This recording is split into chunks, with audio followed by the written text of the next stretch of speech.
Vamos ver Zoro versus Sanji. A promessa de Wano será cumprida em Elbaf. Eu nem lembro qual que é a promessa de Wano. Bora lá, Brunão.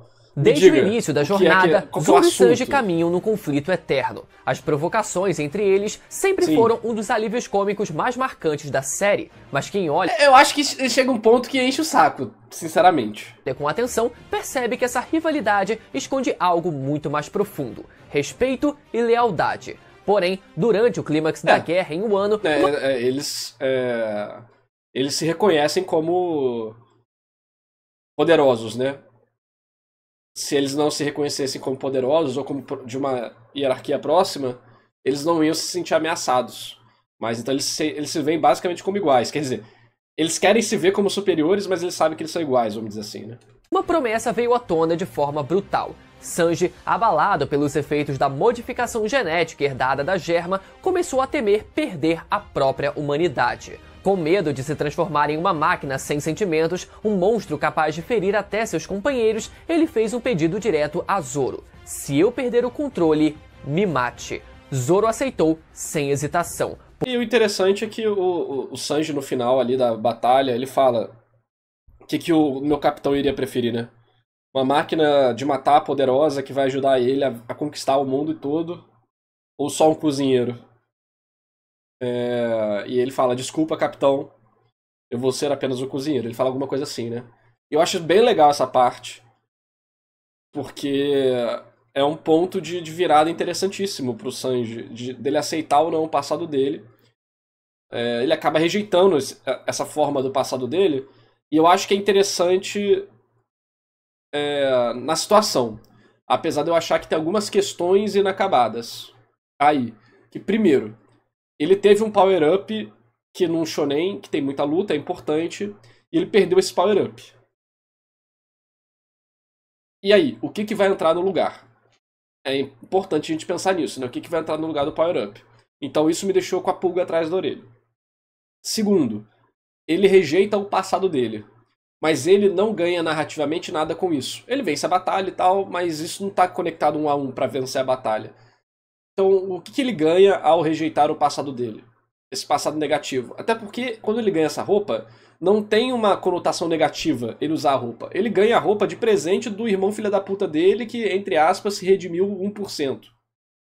Então eu achei que a ideia e o momento, pro personagem, é muito interessante. Mas eu achei que a execução disso dentro da história acabou não dando situações impactantes e preparações interessantes pro futuro. Faz sentido o que eu tô falando, chat? Ou eu tô viajando na maionese? Mas eu acho que é... Porra, viajando na maionese, né? Entreguei a idade agora. Mas eu acho que ficou meio solto. Então vamos ver aqui. Porque aí o Sanji faz essa promessa de se eu perder o controle, mas não rola isso. Aí o que eu imagino que o Bruno vai falar é: o Sanji vai ser endemoniado por Imu, vai perder o controle, aí o Zoro vai ter que matar. Só que aí o Zoro vai invocar o poder da morte, do Shinigami, e com isso ele vai conseguir cortar apenas o haki demoníaco de Imu e matar essa energia maligna e salvar o Sanji, meio que exorcizando ele, quer ver? Porque ninguém mais teria a força ou a frieza para cumprir esse dever. Porém, o arco de Wano terminou e a única coisa que tivemos foi um quadro minúsculo dos dois se enfrentando em mais um dia comum. Mas agora, com as revelações recentes sobre os poderes de Imo, essa promessa parece mais próxima do que nunca de se cumprir. A técnica chamada Domi Reverse permite manipular a alma e invocar versões... Onde que esse povo fica achando essas imagens? Eles acham imagem pra botar na thumb no vídeo, eu não acho nada disso e eles não compartilham. Eu tô de olho, hein, vocês. Demoníacas dos personagens, distorcendo o que existe de mais sombrio dentro deles. E entre todos os chapéus de palha... faltou um passo dele, tipo, real começar a perder o controle, né? Não teve essa cena. Então fica meio só... Nunca teve o risco dele perder o controle na história, né? Sanji é o mais propenso a cair nesse abismo. Sua ligação com o fogo, o Diablo Jambo, a genética modificada, a linhagem da Germa Double Six e até a sua estética remetem diretamente a um arquétipo demoníaco. Se Imo usa Astro Jambo, é mais propenso a cair nesse abismo. Sua ligação com o fogo, o Diablo Jambo... Ok, fogo, mas também cozinheiro. Diablo Jambo, ok. Só que não era... Eu acho que eu posso estar viajando aqui, mas não era piada com pimenta? A genética modificada, a linhagem Genética modificada. Ele é o que tem menos genética modificada dos irmãos, né? Da Germa Double Six e até É o que menos tem linhagem da Germa. a sua estética remetem diretamente Mas a estética? a um arquétipo demoníaco. Sei não, hein? Sei não. O Sanji não tem arquétipo demoníaco nem luciferiano. Se Imo usar o Dome Reverse em Sanji, Zoro pode ser forçado a cumprir a sua promessa na Ilha dos Gigantes. Inclusive, quem mais teve conexões com o demônio em geral é o Zoro, né? A questão do Ashura, que são os titãs da Roda do Sansara, né? Titãs, né, são demônios, mas é um tipo específico de demônio, enfim. Uma das traduções é titã, inclusive, que faz um paralelo com a cultura grega. Tem o Ashura, tem as várias mãos, depois tem o Shinigami aparecendo, aí tem E não teve uma imagem do Zoro demônio? Teve uma teoria, acho que do Chapéu de Palha, que a gente fez react, que o Zoro ia despertar a linhagem demoníaca dele. O Rei Demônio. Elbaf será o palco onde vai acontecer a batalha mais inesperada e dramática da história do Chapéus de Palha. Eu não acho que vai ter mais batalha entre os Chapéus de Palha. Igual teve Usopp e Luffy. Eu não acho que vai ter mais essa batalha.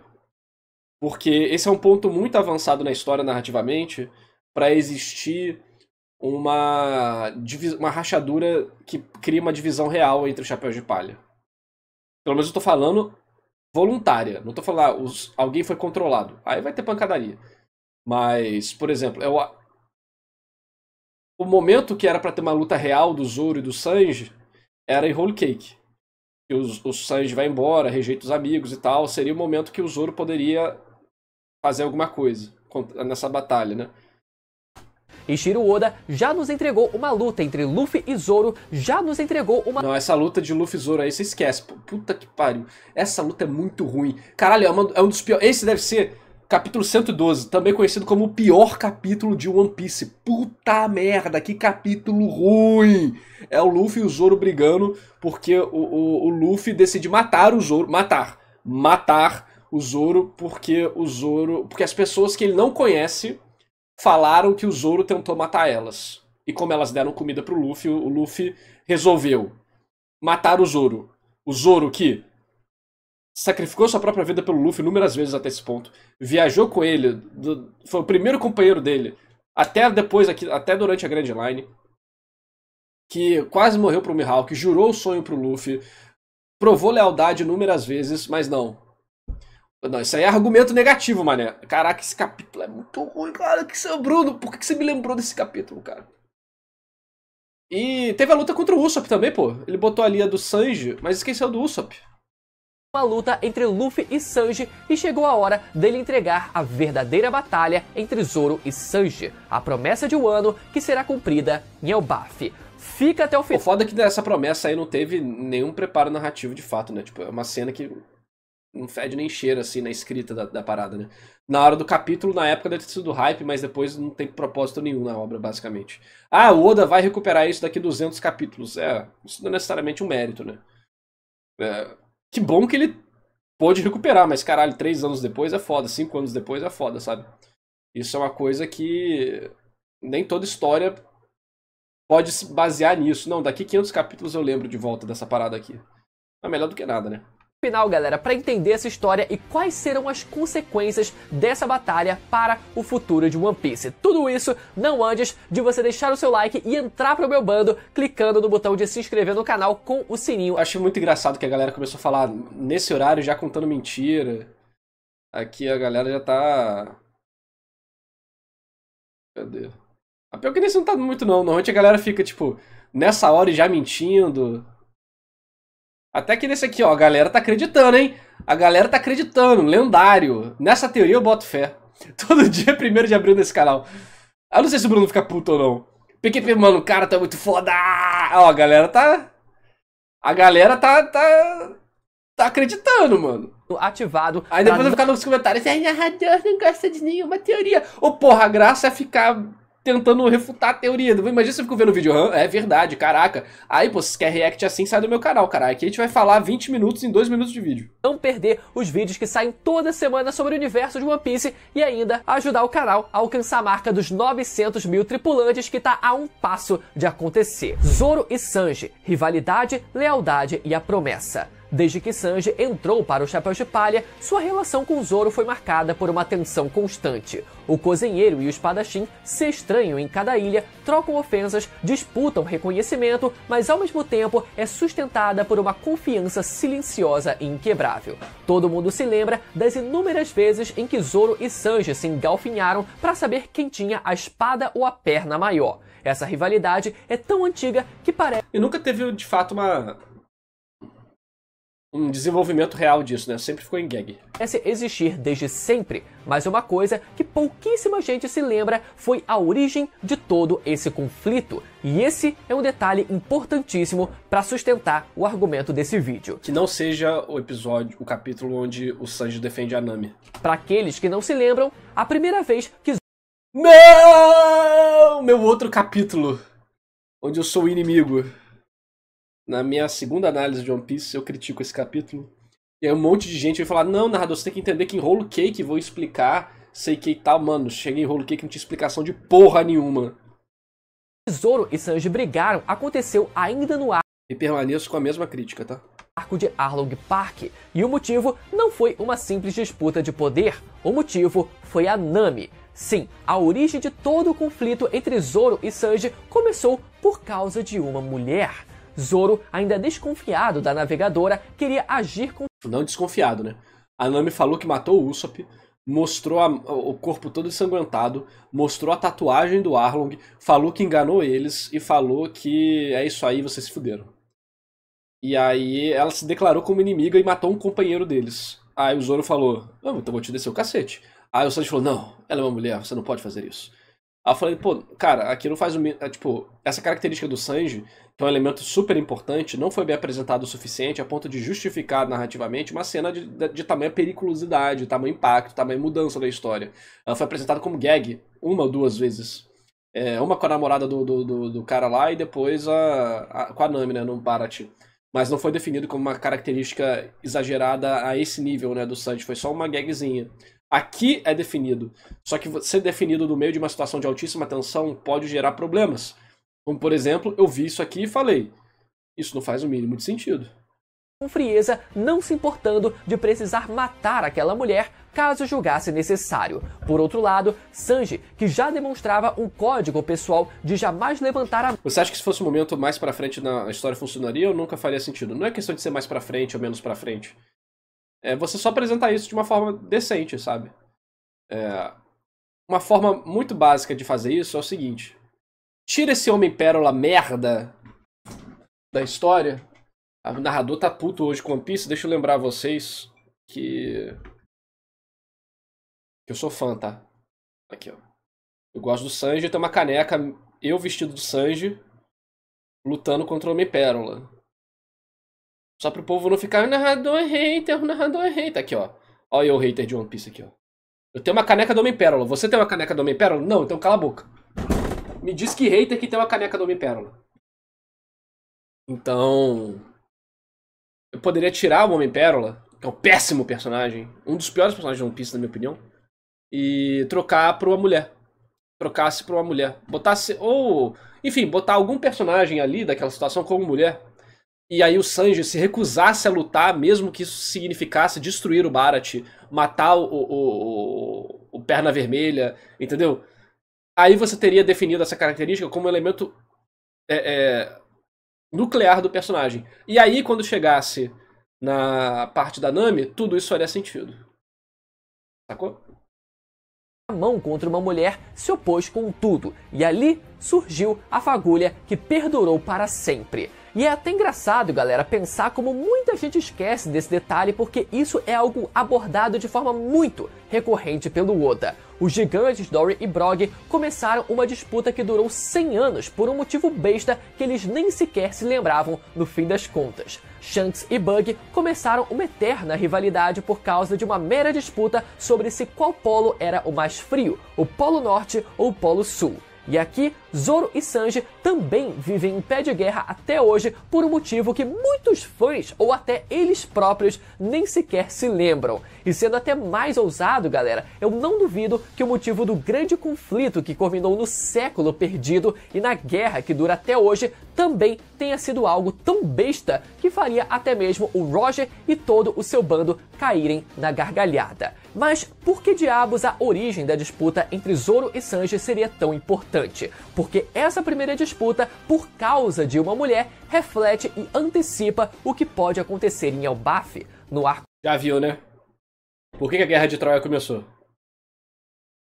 Por que Susanoo foi expulso do céu? Entendeu? Porque... Eu vou ficar quieto, atual, uma nova figura feminina entra em cena, a Cavaleira Sagrada Gunko, que está servindo como o receptáculo da consciência de Imo, uma mulher controlada pela entidade mais perigosa do mundo, capaz de distorcer a alma dos outros com a habilidade do Domi Reverse, despertando versões demoníacas de quem é pego pela sua habilidade. Se Sanji for alvo dessa técnica, ele pode perder completamente o controle, dando origem a uma versão demoníaca e ainda mais poderosa de si mesmo. Ou seja, Zoro e Sanji podem lutar novamente por causa de uma mulher. O paralelo perfeito entre a origem do conflito entre os dois e a batalha que está prestes a... Pra quem não sabe, o Susanoo foi expulso do céu, porque quando ele foi falar com a Materazo, ele acabou pegando um cavalo e jogando em cima de uma dama de costura. A Materazo matou essa deusa menor. A Materazo ficou puta e expulsou ela. O Susanoo do céu. O Susanoo só fazia merda. Mas a culpa é da dama de costura. Acontecer. Ele cagou no castelo da Materazo, cara. Ele fez isso ou foi o cavalo? Eu não lembro se foi ele ou o cavalo que fez isso. A rivalidade, que começou com provocações e tapas em Arlong Park, evoluiu para uma promessa silenciosa feita em Wano. Durante o clímax da Guerra de Wano, essa promessa veio à tona de forma brutal. Sanji, abalado pelos efeitos da modificação genética herdada da Germa, começou a temer perder a própria humanidade. Com medo de se transformar em uma máquina sem sentimentos, um monstro... Mas não teve, né? Não teve. Podia ter tido, cara. Eu achei tão legal a cena dele fazendo o monólogo dele, pensando no Luffy. Mas não teve nada disso. Capaz de ferir até os seus companheiros, ele fez um pedido direto a Zoro. Se eu perder o controle, me mate. Zoro aceitou sem hesitação, porque entre todos ele era o único com força e frieza suficientes para cumprir esse dever. E Zoro, por mais que zombe de Sanji em todo o capítulo, não hesitou em aceitar o fardo de ser o único capaz de matá-lo caso ele cruzasse a linha. E então a guerra terminou. A promessa ficou no ar e tudo o que vimos depois foi um pequeno quadro dos dois se enfrentando num dia comum, como se nada tivesse acontecido. Mas agora, com as revelações sobre os poderes de Imo e a possibilidade do Domi Reverse transformar o Sanji em algo que nem ele mesmo poderia conter, aquela promessa esquecida volta a ganhar forma. O que parecia enterrado em um ano pode finalmente se cumprir em Elbaf. E o preço pode ser muito mais alto do O Bruno acredita, viu? que qualquer um imaginava. Ele é um cara com esperança. E é até engraçado pensar que, por mais que pareça impossível a ideia do Zoro chegar a matar o Sanji, o cenário é completamente diferente quando estamos falando do Sanji possuído pela habilidade do Domi Reverse. Afinal, o Sanji se tornaria alguém imortal. Então o Zoro poderia realmente matar o Sanji quantas vezes fossem e cumprir a sua promessa. Isso seria os Power Skiller ficar maluco com isso. Imagina o Zoro matar o Sanji várias vezes com o Sanji no power-up do Domi Reverse. Nossa, ia acabar com a fandom de One Piece. Que o Sanji continua... Elbaf não é o arco do Usopp. Esquece o Usopp. Estaria vivo por causa dessa imortalidade. O diabo dentro de Sanji. Fogo, genética e o alvo perfeito do Domi Reverse. Por trás do cavalheirismo, das piadas e do temperamento explosivo, Sanji sempre foi um personagem marcado pelo fogo, literal e simbólico. A origem de sua assinatura de combate, o Diablo Jambo, já carrega em seu nome a conexão direta com o inferno. Lembrando que é introduzido totalmente do nada, tá? Ele começa a girar igual uma Beyblade e ganha isso. Todo mundo sempre falou que era por causa da comida, né? O tema dele. Que ele cozinha e ele usa fogo. Do diabo em francês. Quem se lembra da clássica frase do Sanji ao derrotar o Jabura: se Deus inventou a comida, o diabo inventou o tempero. Ou ainda a sua técnica do Hell Memories, as memórias do inferno, referência de quando o Sanji viveu o inferno na ilha dos Okamas. Mal sabia o Sanji, né, que ele está prestes a viver o Cara, imagina se quando ele virar, já é canônica a teoria, tá? Já é canônica. Quando ele virar o Domi Reverse, lá ele virar um Okama. Nossa senhora. literal inferno nas mãos de Imo.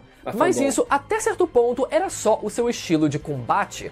Com o tempo, o fogo do Sanji passou a ser a expressão física da sua própria origem. Primeiro veio a revelação da linhagem genética manipulada por Judge, o seu próprio pai. Sanji, diferente dos seus irmãos, resistia à modificação por manter as suas emoções. Mas ao longo da guerra em Wano, os traços da ciência da Germa começaram a emergir, aumentando a sua durabilidade, sua velocidade e trazendo uma frieza desconfortável em combate. Depois veio o Começou a emergir do nada, né? Porque sim também. Ah, não, porque ele encontrou com a família. Aí o negócio ativou, os genes ativaram, né? E desativaram depois também. Despertar de uma nova forma, o Ifrit Jumbo, um fogo azul ainda mais intenso, uma chama infernal digna da mitologia islâmica de onde o termo Ifrit se origina, entidades associadas à destruição, rebeldia e caos. Sanji passou a carregar... Os Ifrits são, os Dijins são entidades da natureza, neutros, mas difíceis de se lidar, e os Ifrits são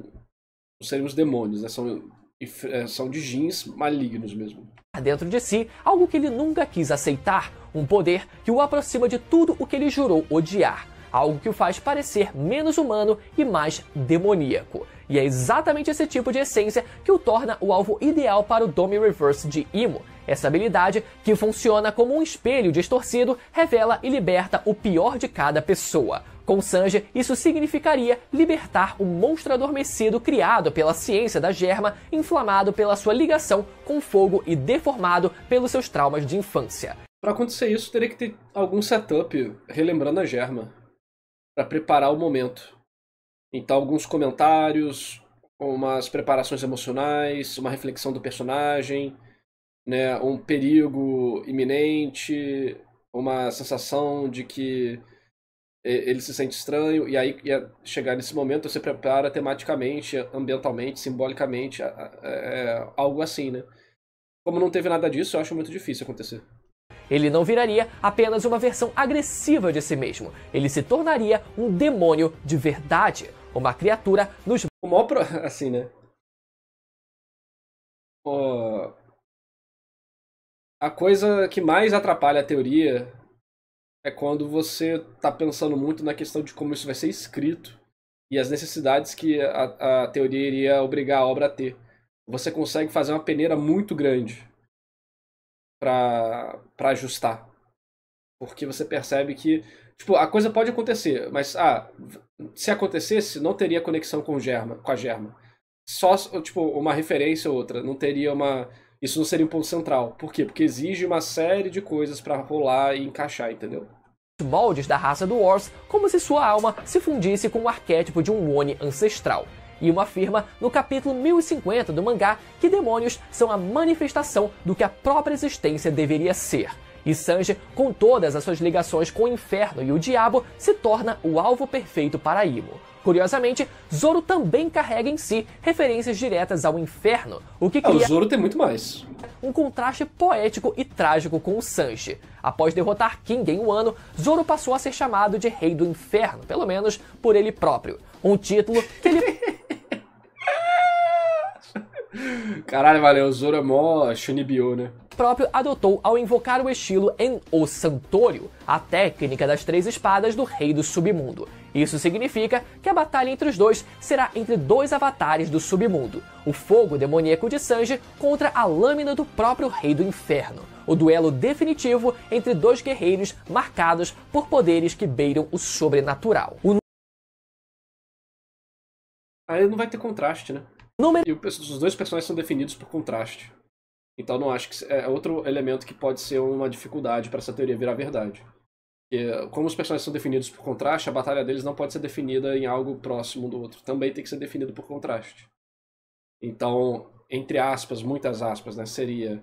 Você pega o Zoro como demoníaco, como algo sobrenatural, e o Sanji como o potencial máximo da tecnologia, algo material, né? E aí o combate deles. O que ganha, né? A ingenuidade humana ou as energias ocultas do mundo malignas, né? O número 2 e o número 3, a disputa definitiva no arco de Elbaf. Desde o início da jornada do Chapéu de Palha, sempre houve a seguinte disputa entre Zoro e Sanji. Quem é o número 2 e quem é o número 3? O Zoro é o segundo mais forte. Assim, o Luffy não precisa ser o mais forte da obra, do bando dele, já começa por aí. Você ser o capitão não tem a ver com força, tem a ver com liderança. Só que a gente sabe como é que funciona essas tretas, né? Então, supondo que o Luffy é o mais forte, o Zoro é o segundo mais forte e o Sanji é o terceiro mais forte. Por uma simples questão básica. E mesmo que seja uma pequena diferença, tá? Mas é porque o Zoro tem a função do guerreiro e o Sanji não. O Sanji não tem a função do guerreiro. Nem na tripulação, nem simbolicamente. Entendeu? O Zoro, como arquétipo do guerreiro, ele só tem que fazer isso. O Sanji já tem outras coisas. Eu teria que ver exatamente qual seria o melhor encaixe de arquétipo tradicional pra ele. Mas, tanto na obra, dentro da história, né, a função dele é cozinheiro. Ele não tem a função primária de lutar. Aí você pode falar, pô, se o Sanji decidisse lutar com as pernas e com as mãos, ele seria mais forte do que o Zoro? Talvez. Mas o personagem não vai fazer isso, né? Imagino. Essa disputa, que até hoje rende provocações entre os dois, ganhou um novo peso com a chegada ao arco de Elbaf e a revelação de um nome lendário, Scopper Gaban, um dos principais membros dos Piratas do Roger. Quando Gaban surge, ele próprio se apresenta como o número... lembrando, na tripulação do Roger, tal coisa, X coisa. Lembre-se que existe uma diferença enorme, gritante, entre função simbólica dos personagens principais e função simbólica quase inexistente de personagens que foram escondidos, ignorados, desaparecidos a história toda. A tripulação do Roger, vamos lembrar, é um bando de mendigo, né? Tem vários personagens que têm design muito fraco mesmo, de verdade. Eu acho muito feia a tripulação do Roger. Não feio porque eles são feios, mas feio no sentido, tipo, estético da coisa. Eu acho que alguns deles melhoraram muito. Eles velhos, tipo Scopper e o Rayleigh, velhos, ficaram legais. Mas a tripulação geral do Roger eu acho muito meme. E eles não parecem ter nenhuma intencionalidade simbólica, que é uma coisa que nasce gradativamente, naturalmente, do próprio processo de escrever a história e botar os personagens para interagir. Coisa que acontece muito com a tripulação do Luffy, então naturalmente eles vão se encaixar nesses arquétipos porque eles têm características psicológicas e temáticas que vão encaminhar eles para um arquétipo narrativo específico. A tripulação do Roger não tem isso. Então não importa se na tripulação do Roger as coisas são, entre aspas, diferentes da tripulação do Luffy. Porque a tripulação do Roger, para esse elemento da história que a gente está discutindo, não importa. 2 do Roger, chegando até mesmo a ser citado como alguém que esteve no mesmo patamar que Sirius Rayleigh e o próprio Goldie Roger. Mas o mais interessante é que outros piratas o reconhecem como o número 3, ou o provável número 3. Uma ambiguidade e uma eterna dúvida proposital, refletindo exatamente a mesma... Isso o Oda botou de propósito porque ele sabia que os fãs usam isso como comparativo, né? Então aí foi instantaneamente pra não dar respostas e continuar a piada. E foi boa a piada, eu adorei a piada dele falando. Ele fazendo, não, tipo, eu sou o número 2, né? Alguma coisa do tipo. Ele quase morrendo, mas não, eu tenho que botar ali aqui que eu sou mais forte. Uma tensão legal, quase sexual que existe entre Zoro quase sexual e Sanji. Por muito tempo, Zoro esteve em mais evidência que o Sanji, principalmente quando se trata das suas recompensas. Zoro sempre teve uma recompensa maior. Foi apenas após o arco de Whole Cake Island que a recompensa do Sanji ultrapassou a de Zoro. E após o arco de Wano, a recompensa de Zoro voltou a ser a maior. Além disso, o arco de Elbaf começa a traçar paralelos simbólicos entre Sanji e Gaban. Ambos têm discursos que giram em torno da ideia de amor. Sanji com a sua obsessão romântica e seu código de cavaleiro, e Gaban com a sua filosofia de que isso? O amor é o que move montanhas, seja por fora... Onde que o povo acha essas coisas, rapaziada? Seja por dentro. Acho que ela tá grande demais, mas tudo bem. Então, essa conexão não é à toa. O arco de Elbaf vem constantemente reforçando as semelhanças entre Sanji e Gaban e reforçando também a rivalidade entre o número 2 e o número 3 do bando. E o motivo para o Oda estar fomentando essa rivalidade é justamente para culminar no grande conflito entre Zoro e Sanji ao final desse arco, com o Oda criando e fomentando essa rivalidade entre Scopper Gaban e Sylvius Rayleigh e traçando o paralelo do Gaban com o Sanji, ele indiretamente faz também com que a rivalidade entre Sanji e Zoro acabe sendo fomentada. Outro detalhe que vale notar é como a habilidade do Domi Reverse usada por Ibo foi usada justamente para transformar amigos em inimigos, como aconteceu com Dory e Brog, grandes companheiros que, sob essa influência, voltaram-se contra os outros numa fúria irracional. Se isso aconteceu entre irmãos de batalha como Dory e Brog, o mesmo pode e provavelmente vai acontecer com Zoro e Sanji, a dupla com a maior rivalidade da tripulação do Chapéu de Palha. A promessa feita em Wano, o passado de Sanji, sua ligação com o fogo e o lado sombrio de sua alma, somado ao papel de Zoro como alguém que cumpre a sua palavra, encontra em Elbaf o palco perfeito para a batalha definitiva. A luta sem vencedores, imortalidade, promessa e o despertar de um rei.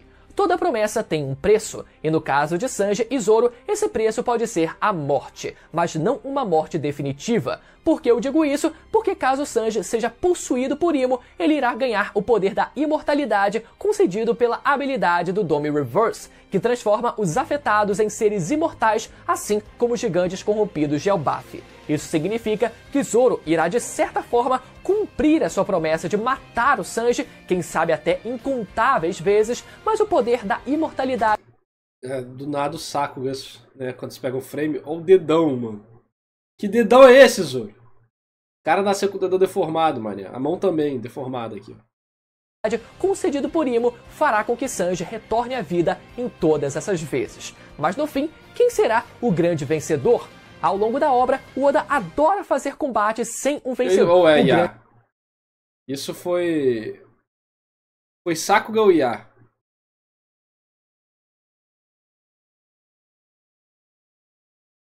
Só que aqui eu não sei dizer. De vencedor.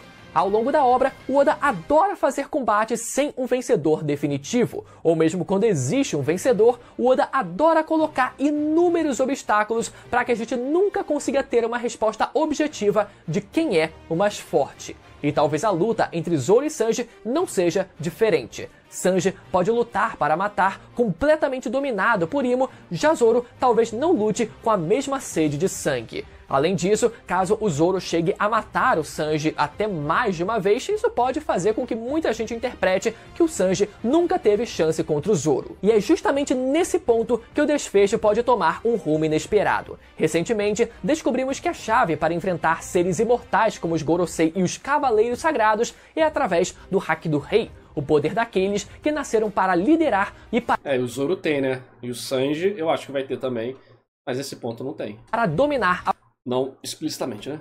Mas o Sanji vai ter também. A vontade dos outros. Scopper Gaban usou esse poder para atrasar a imortalidade do Cavaleiro Sommers e Joy Boy usou esse poder para anular por completo a transformação dos Gorosei em Egghead e enviá-los de volta para a Terra Sagrada de Marijoa. No capítulo 1152, Zoro descobre finalmente ser um usuário do Haki do Rei.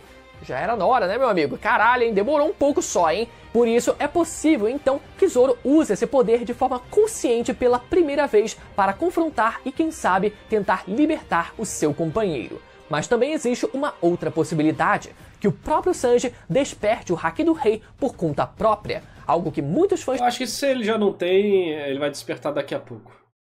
O Oda fez o setup para isso, né, nesse capítulo aí. Teorizam há vários anos. No mesmo capítulo 1153, Gaban afirma que havia mais de um usuário de Haki do Rei no bando do Luffy, mas isso não significa que exista apenas dois. Gaban se referiu diretamente ao Zoro durante a conversa, mas existe a possibilidade do Sanji também estar incluso.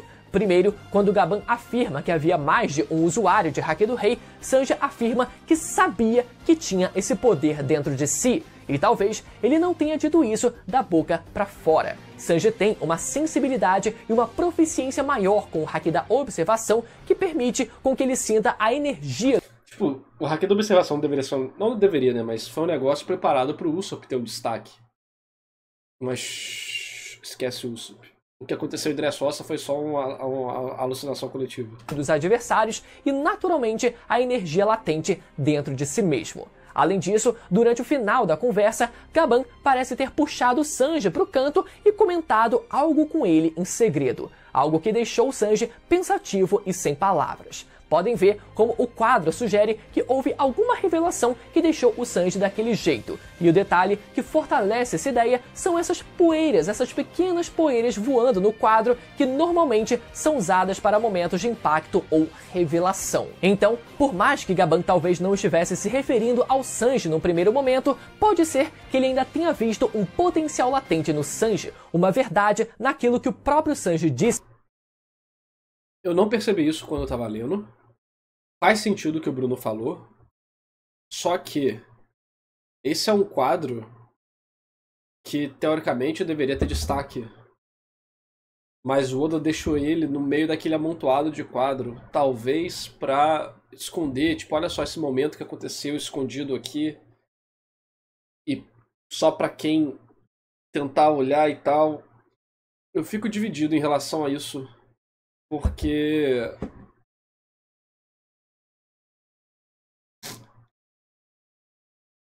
o Loki tá ganhando uma atenção aqui, né? E a fala dele invade os dois balões. E aí é pra, tipo, a gente não escutar o que ele tá falando porque o Loki grita e a gente só escuta a cara do Sanji reagindo à revelação do Gaban.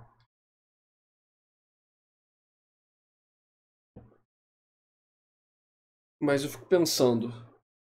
até que ponto isso é uma disputa de holofote dentro da página e do capítulo? E quais seriam outras possibilidades de execução disso que elevassem essa cena? Ou deixasse o mistério mais interessante de se acompanhar? É algo difícil, não é fácil não. Porque o que o Oda faz com a quantidade de balão e quadro que ele tem em página é muito bom, tá?